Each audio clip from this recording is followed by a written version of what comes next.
제가 오늘 아까 예배 전에 앞에서 특송하는 우리 단기석교 팀들 보니까 얼마나 또 자랑스럽고 또 기대가 되는지 모릅니다.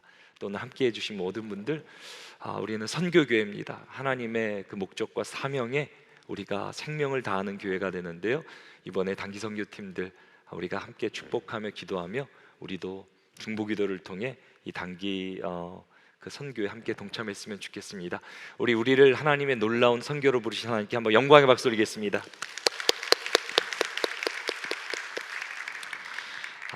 우리가 선교를 한다 그러지만 결국 하나님이 하시는 것입니다. 내가 할 수 있는 것이 아무것도 없고요, 하나님이 하시는 일에 내 삶을 맡길 때 하나님 그 모든 것들을 하십니다. 특별히 오늘 요나서 강의 마지막 시간이 되는데요, 이 시간을 통해 내가 선교하는 것인가, 하나님이 나를 통해 역사하시는 것인가, 우리 자신들을 진단하며 다시 한번 하나님이 이끌어주시는 선교에 우리의 삶을 맡길 수 있게 되기를 간절히 사모합니다. 보통 요나하면 사람들은 하나님의 명령에 불순종함으로 큰 물고기에 삼켜진 선지자를 기억합니다. 아이들도 쉽게 기억합니다. 하지만 예수님은 자신의 죽음과 부활 사건을 요나의 표적이라고까지 말씀하십니다. 요나는 그저 흥미로운 스토리가 아니라 상당히 깊은 신학적인 책이고요, 더 나아가 하나님의 선교를 가장 잘 보여주는 구약의 책이기도 합니다. 하나님의 선교, 나의 선교, 내가 어떤 선교를 하고 있는 것인가, 나의 힘과 의지로 나의 뜻을 이루려는 선교를 하는 것인가, 아니면 하나님께서 기뻐하시는 그분의 뜻을 이루고 있는 것인가, 우리가 이 말씀을 통해 하나님의 선교를 더 깊이 깨달았으면 좋겠습니다. 오늘 말씀의 제목은 어찌 아끼지 아니하겠느냐입니다. 이제 요나서 4장 오늘 마지막 시간이기 때문에 잠깐 이제까지의 내용을 정리해 드리겠습니다. 요나서 1장은 도망치는 요나로 시작합니다. 하나님 선지 요나에게 니느웨로 가라 명령하셨는데 요나는 그 명령에 순종할 수가 없었습니다. 니느웨는 이스라엘을 억압하고 있는 원수 나라였기 때문입니다. 자신의 민족을 억압하고 괴롭게 하는 그 민족에게 하나님 말씀을 전할 수는 없는 것입니다. 그래서 자기가 생각할 수 있는 가장 먼 곳 다시스, 지금의 스페인으로 도망을 칩니다. 근데 하나님께서는 도망치는 요나를 끝까지 쫓아가십니다. 요나가 결국 물에 빠져 죽으려고 하자 물고기까지 예비하셔서 요나를 삼키게 하십니다. 이제 요나서 2장에는 우리가 기도하는 요나를 발견하게 됩니다. 요나는 자신이 물고기 뱃속이라는 사실을 모르고 있습니다. 요나는 자신이 죽어서 가는 음부에 있다, 죽음의 상태에 있다라고 생각합니다. 그리고 죽음의 문턱에서 회개합니다. 물고기 뱃속에서 요나는 다시 하나님을 찾고 헌신을 결단합니다. 이제 요나서 3장에서 요나는 하나님 말씀에 순종하여 니느웨로 향해 갑니다. 근데 막상 원수 나라에 가니까 마음이 흔들리기 시작합니다. 3일간 걸어야 되는 큰 성읍 가운데 고작 하루 짧게 말씀을 전합니다. 그것도 40이 지나면 니느웨가 무너지리라. 짧은 메시지, 자기가 할 수 있는 가장 짧은 복음의 말씀을 전합니다. 요나는 아직도 니느웨가 멸망당해야 된다라고 생각합니다. 하지만 요나의 예상과는 달리 악한 니느웨 사람들이 놀랍게 회개하는 것입니다. 왕까지 온 나라의 회개를 선포하며 짐승들까지 베옷을 입히고 금식을 하게 합니다. 그리고 하나님은 자신의 뜻을 돌이켜 내리고자 하던 재앙을 거두어 들이십니다. 니느웨는 하나님의 놀라운 은혜를 경험하게 됩니다.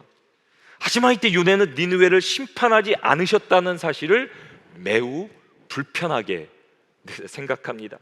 그래서 이제 요나서 4장에서는 분노하며 불평하는 요나의 모습을 우리는 발견하게 됩니다. 그런 요나에게 하나님은 열방을 향한 자신의 마음을 가르쳐 주십니다. 오늘 요나서 4장을 통해 우리는 두 가지 질문을 던져보려고 합니다. 첫 번째, 요나의 분노는 옳은 것인지, 오늘 본문에 요나가 극심하게 분노를 하는데 그 분노는 옳은 분노인지, 그리고 두 번째, 우리를 향한 하나님의 사랑은 어떻게 나타나는지, 두 가지 질문을 가지고 말씀을 살펴보겠습니다. 먼저 4장 1절에서 4절까지는 불평하고 있는 요나가 등장합니다. 오늘 보면 1절입니다. 우리 같이 함께 읽겠습니다. 요나가 매우 싫어하고 성내며. 본문 1절은 요나가 그냥 성내는 것도 아니고 매우 싫어하고 성냈다라고 그렇게 기록합니다. 요나는 무엇 때문에 이렇게 화가 난 것입니까? 그 이유를 2절은 이렇게 말합니다. 우리 같이 읽겠습니다. 여호와께 기도하여 이르되 여호와여 내가 고국에 있을 때에 이러하겠다고 말씀하지 아니하였나이까? 그러므로 내가 빨리 다시스로 도망하였사오니 주께서는 은혜로우시며 자비로우시며 노하기를 더디하시며 인애가 크시사 뜻을 돌이켜 재앙을 내리지 아니하시는 하나님이신 줄을 내가 알았음이니라. 아니, 하나님이 어떤 분이십니까? 은혜로우신 분이고 자비로우신 분이고 노하기를 더디하시고 은혜가 크신 분인데, 그것이 나에게 적용되었을 때 좋았는데 그것을 내 원수에게 적용시키니까 기분이 나쁜 거예요. 하나님 이러실 줄 처음부터 알았습니다. 애당초 자신을 니느웨로 보낼 때 원수 같은 니느웨 사람들에게 은혜를 베풀어 주실 것을 알았다라는 것입니다. 그래서 요나는 니느웨로 가지 않습니다. 가장 반대 방향인 다시스로 도망칩니다. 근데 결국 예상대로 하나님께서는 요나의 뜻을 꺾으시고 결국 니느웨를 향해 가게 하십니다. 그리고 은혜를 베풀어 주십니다. 이런 하나님의 은혜에 요나는 분노하기 시작합니다. 차라리 자신을 죽여달라고, 자신의 생명을 거두어 달라고까지 요청합니다. 요나는 하나님이 니느웨에게 은혜를 주신 사실에 분노를 하게 됩니다. 사랑하는 여러분, 만약에 요나가 겪은 상황을 우리가 똑같이 겪게 된다면 여러분들은 어떤 반응을 하실 것 같으십니까? 한국에서 어떤 한 자매가 금융 사기를 당했다 그럽니다. 고통스러운 과정 가운데 있는데 어떤 한 지인이 이렇게 말했다 그래요. 너는 기독교인이니까 용서해야 돼, 내 이웃을 내 몸과 같이 사랑하라라고 그렇게 그 말을 들었대요. 근데 이 말이 더 상처가 되었다. 이런 말들이 2차 가해가 될 수 있다라고 느꼈다라고 해요. 2024년도 한국목회 데이터 연구소에서는 기독교인들을 대상으로 용서하기 힘든 항목들을 설문조사했다 그럽니다. 여성들은 특별히 성희롱 발언을 당했을 때 그때를 참을 수가 없이 이런 경우는 내가 용서하기 참 힘들다라고 말했다 그러고요, 전체적으로 봤을 때 사기를 친 사람, 물리적으로 폭행을 한 사람한테는 내가 용서하지 못할 것 같다 3분의 2가 그렇게 설문조사했다 그럽니다. 그 다음으로는 모욕감을 준 사람, 갑질을 한 사람, 거짓말을 한 사람을 내가 용서하기 참 힘들다. 이 설문은 기독교인들을 향해서 한 설문입니다. 아무리 내가 신앙이 있어도 믿음이 있어도 이런 경우에는 용서하기가 참 힘들다라는 말입니다. 아무리 신앙이 있어도 상황에 따라 용서할 수 없는 일이 있다라고 답한 성도들도 77% 정도가 되었다 그럽니다. 그럼에도 기도를 하면 용서하는 마음이 생길 수 있다라는 답을 63%가 했다 그럽니다. 2014년 작년에 나왔던 설문조사입니다. 용서는 생각보다 쉬운 것이 아닙니다. 왜냐하면 인간은 하나님의 형상으로 지음받았고 우리 안에는 정의라는 것을 느낄 수 있는 하나님의 형상이 있기 때문입니다. 잘못된 것을 그냥 괜찮다고 넘어갈 수 있는 것은 아닙니다. 제가 여러분들에게 한번 질문 하나 드려보겠습니다. 회개하지 않는 가해자, 나에게 그렇게 피해를 주었는데 회개하지 않는다면 그 가해자를 용서해야 합니까? 여러분도 어떻게 생각하세요? 나에게 힘들게 했는데 나에게 잘못을 구하지도 않는데 그 사람을 용서해야 됩니까? 잘못을 뉘우치고 회개한다면 어떻게든 노력해 보겠지만 회개하지도 않고 뻔뻔하게 살아간다면 그 사람 용서해야 됩니까? 요나서에 나오는 니느웨는 어떻습니까? 하나님 앞에 회개할 수는 있었죠. 근데 이제까지 자기 민족이 이스라엘이 당한 수모와 아픔과 고통은 어떻게 하란 말입니까? 공식적으로 사과한 것도 아니고 이스라엘에게 사죄를 구한 것도 아닙니다. 요나가 어떻게 니느웨를 용서할 수 있습니까? 뻔뻔한 나라, 하나님께 용서만 구하면 끝입니까? 우리 민족을 힘들게 하고 우리 가족을 힘들게 한, 고통스럽게 한 그 나라, 그 사람을 용서도 잘못도 구하지 않는데 어떻게 용서하란 말입니까? 그런데 하나님은 어떻게 하십니까? 니느웨를 용서하십니다. 그래서 요나는 하나님이 니느웨를 용서하셨다는 사실을 용납하지 못하고 매우 분노하며 지금 화를 내고 있는 상황입니다. 그때 하나님은 분노에 찬 요나에게 이런 힘든 질문, 어려운 질문을 하십니다. 요나 4절입니다. 여호와께서 이르시되 내가 성내는 것이 옳으냐 하시니라. 하나님은 요나의 분노가 옳은지 질문하십니다. 여기서 우리는 첫 번째 질문을 던지며 깊이 묵상할 필요가 있습니다. 요나의 분노는 옳은 것입니까? 사랑하는 여러분, 요나의 분노가 뭐가 잘못됐습니까?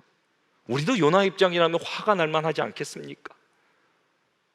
아무런 조건 없이 하나님은 니느웨가 회개한다고 그냥 용서해 주신 것입니다.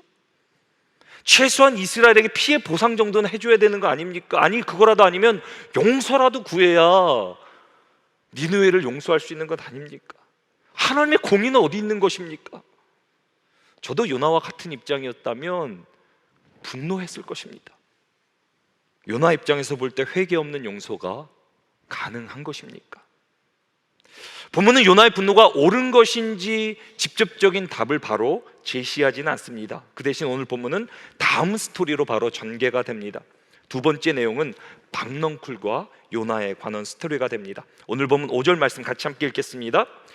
요나가 성읍으로 나와서 그 성읍 동쪽에 앉아 거기서 자기를 위하여 초막을 짓고 그 성읍에 무슨 일이 일어나는가를 보려고 그 그늘 아래 앉았더라. 이제 요나는 니느웨 성 밖에 나가서 초막을 짓고 있습니다. 아직도 내가 맞다라는 거죠. 하나님이 틀렸다라는 거죠. 니느웨는 심판받아야 된다라는 것입니다. 그래서 하나님께서 그 성 가운데 어떻게 하시나 심판하시기를 기다리고 있습니다. 요나는 니느웨 성 밖에서 하나님이 심판하기만을 기다립니다. 야, 요나도 고집 하나 끝내줍니다. 이런 요나를 위해 하나님께서 어떻게 하십니까? 박넝쿨을 예비하십니다.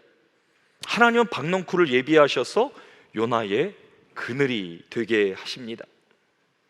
요나는 땡볕 가운데 그늘이 되어진 박넝쿨을 얼마나 기뻐했는지 모릅니다. 지금 요나의 마음을 이렇게 헤아려주고 위로해 줄 수 있는 것은 박넝쿨 하나밖에 없습니다. 근데 그것도 잠시 하나님은 무심하시지 이 박넝쿨을 어떻게 합니까? 본문 7절에 이렇게 기록합니다. 하나님이 벌레를 예비하사 이틀날 새벽에 그 박넝쿨을 갉아먹게 하심에 시드니라. 하나님 박넝쿨을 어떻게 하십니까? 요나를 위해 예비하셨는데 하루 만에 벌레를 예비하셔서 요나가 기뻐하는 박넝쿨을 갉아먹게 하십니다. 야, 하나님은 요나를 위해 요나에 정말 열심히 일하십니다. 도망치는 요나를 위해 바람과 풍랑을 준비하시며 바다에 빠진 요나를 위해 큰 물고기를 준비하시고 그늘을 삼기 위해 박넝쿨을 준비하시지 않으면 그걸 갉아먹기 위해서 벌레까지 준비하십니다. 그래서 이제는 그 그늘이 사라지게 하십니다. 더 나아가 하나님은 뜨거운 동풍을 예비하셨다 말씀하시며 뜨거운 동풍으로 태양으로 요나의 머리에 씌우게 쪼이게 하심으로 요나로 견딜 수 없게 하십니다. 그래야 요나는 또 분노합니다. 그리고 이렇게 말합니다. 8절 말씀 같이 함께 읽겠습니다. 요나가 혼미하여 스스로 죽기를 구하여 이르되 사는 것보다 죽는 것이 내게 나으니라 하니라. 이제 본문의 요나는 또다시 분노하기 시작합니다. 이제는 분노 정도가 아니라 나를 죽여달라고, 이제 더 이상 살 수가 없다고 말합니다. 요나가 분노한 이유는 무엇입니까? 자신의 사랑하는 박넝쿨이 죽었기 때문입니다. 요나는 박넝쿨이 죽은 사실로 인해 다시 분노합니다. 요나에게 남은 것은 박넝쿨이라 생각했을 것입니다. 큰 위로가 되었습니다. 근데 하루 만에 이 박넝쿨이 말라 비틀어 죽은 것입니다. 벌레 먹여 죽은 것입니다. 그리고 요나는 이것이 하나님이 하신 일인 줄 알았습니다. 결국 요나는 박넝쿨을 죽인 하나님에게 분노하고 있는 것입니다. 그때 하나님은 요나에게 이렇게 질문하십니다. 9절입니다. 하나님이 요나에게 이르시되 내가 이 박넝쿨로 말미암아 성내는 것이 어찌 옳으냐 하시니 그가 대답하되 내가 성내어 죽기까지 할지라도 옳으니이다 하니라. 야, 요나는 하나님께 박넝쿨을 주신 것에 대해 내가 죽기까지라도 분노하는 것이 맞다라고 자신의 옳음을 주장합니다. 그러자 하나님은 요나의 분노가 옳은지 다시 한번 질문하십니다. 요나야, 너의 분노가 옳은 것이냐? 요나가 처음에 왜 분노합니까? 니느웨 사람들, 그 수많은 사람들을 심판하지 않고 죽이지 않으신 하나님의 은혜에 분노했습니다. 반면 이제 요나는 박넝쿨을 죽도록 벌레를 보내신 하나님께 분노하기 시작합니다. 사랑하는 여러분, 박넝쿨도 참 귀합니다. 나에게 그늘이 되어진 방 참 귀한데요, 박넝쿨 하나가 더 귀합니까? 니느웨 사람들 전체가 더 귀합니까? 하나님은 결론적으로 이렇게 요나에게 말씀하십니다. 본문 10절과 11절 우리 같이 함께 읽습니다. 여호와께서 이르시되 내가 수고도 아니하였고 재배도 아니하였고 하룻밤에 났다가 하룻밤에 말라버린 이 박넝쿨을 아꼈거든 하물며 이 큰 성읍 니느웨에는 좌우를 분변하지 못하는 자가 12만여 명이요 가축도 많이 있나니 내가 어찌 아끼지 아니하겠느냐 하시니라.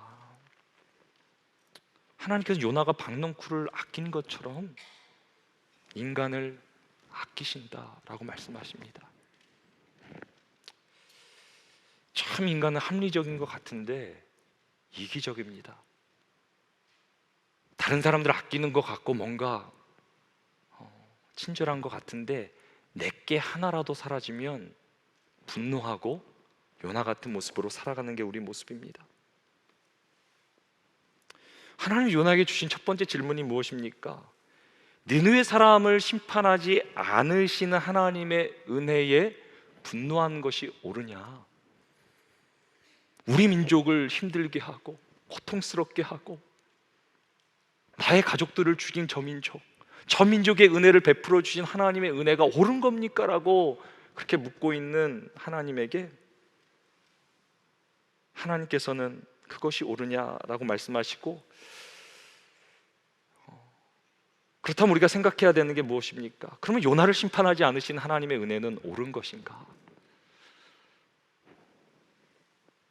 우리는 항상 나에게 대하는 기준과 다른 사람에게 대하는 기준이 다르다는 것, 나에게 은혜를 베풀어 주시면 그건 은혜고 다른 사람에게 은혜를 베풀면 그거는 불이라고 생각하는 것이 우리의 모습일 수 있다는 것입니까?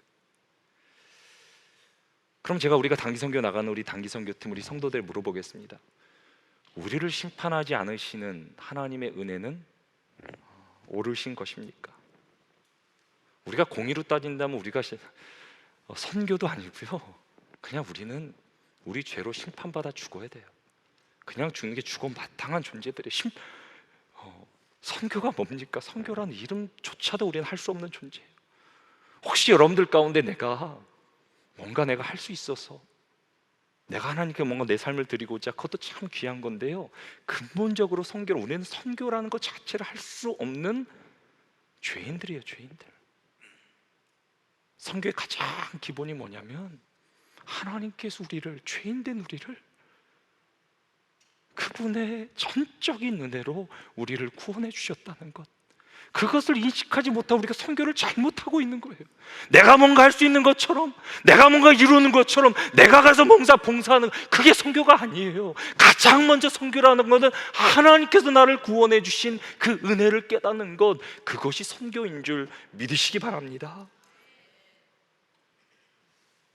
이제 두 번째 질문, 중요한 질문인데요, 우리를 향한 하나님의 사랑은 어떻게 나타납니까? 공의의 하나님께서 우리를 살리시기 위해서 자기 아들을 죽이시고 우리를 살리셨다. 그것이 복음 아닙니까? 내가 죽어야 될 그 자리, 심판받아야 될 니느웨의 자리, 아니 하나님께 불순종하며 이미 바닷속에 빠져 죽었어야 될 요나의 자리, 그 자리가 나의 자리 아닙니까? 그럼에도 물고기를 보내 구원하시고 작은 회개에 은혜를 베풀어 주고 심판을 돌이켜 주시고, 더 나아가 예수 그리스도 자기 아들을 죽이심으로 우리를 살리신 그 하나님의 은혜, 그것이 하나님의 사랑 아닙니까? 그래서 요나의 사건은 무슨 사건이냐면, 요나는 이미 죽은 거예요. 죽어서 예수 그리스도에서 살아난 거. 그래서 예수님께서는 요나의 사건을 표적이라 말해요. 표적. 자신이 죽어서 살아날 표적. 요나는 이미 은혜를 경험한 거예요. 은혜를 경험해서 하나님의 사랑 가운데 살아가는데 아직도 그 하나님의 사랑을 깨닫지 못하고 자신이 죄인이 은혜 받았다라는 생각은 못하고 다른 사람을 정죄하고 손가락질하며 저 사람은 구원받지 말아야 된다라고 판단하는 모습이 때로 우리의 모습이라는 거예요. 결국 요나서에 나오는 진짜 선교하는 분은 누구십니까? 하나님이시죠. 요나가 하나님의 뜻을 깨달지 못하고 도망할 때 끝까지 쫓아가시고 바람과 풍랑을 준비하시고 큰 물고기 준비하시고 넝쿨을 준비하시고 벌레를 준비하고 끝까지 요나에게 쫓아가셔서 은혜를 전하시고 설득하시고 결국 은혜의 자리까지 하나님께서 끌고 가신 후에 하나님의 은혜를 깨닫게 하시는 그 하나님, 그 하나님의 은혜로 우리가 여기 있는 것 아니겠습니까? 여러분들이 우리가 처음부터 뭐 하나님의 은혜를 깨달아서 선교를 했겠습니까? 하나님이 우리를 위해서도 요나같이 끝까지 쫓아와 주시고 붙들어 주시고 넘어질 때 일으켜 주시고 교만할 때 깨워 주시고 여기까지 하나님께서 은혜를 주셨기 때문에 우리가 단기 선교의 자리까지 가게 될 수 있는 줄 믿으시기 바랍니다. 이것은 전적인 하나님의 은혜입니다. 그래서 우리가 깨달아야 되는 것, 우리가 이번에 최선을 다해 이렇게 준비해서 나가지만 결국 우리를 이끌어 주신 분, 여기까지 인도하신 분은 하나님이시고 우리는 나가서 결국 하나님의 은혜만 전하는 것, 그것이 선교인 줄 믿으시기 바랍니다. 그래서 요나서를 통해 깨닫는 선교의 원리가 있는데요, 제가 5가지만 여러분들에게 소개하겠는데요. 먼저 하나님이 선교의 주체시라는 것, 우리가 하는 게 아니라 하나님이 하십니다. 그래서 우리가 하나님께 기도해야죠. 기도, 열심히 준비한 것도 중요한데 기도해야 됩니다.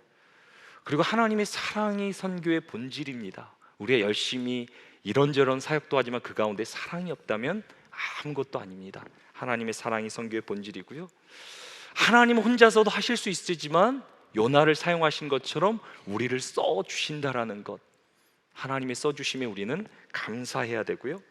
그래서 결국 하나님의 마음을 아는 것, 그것이 선교의 시작이 됩니다.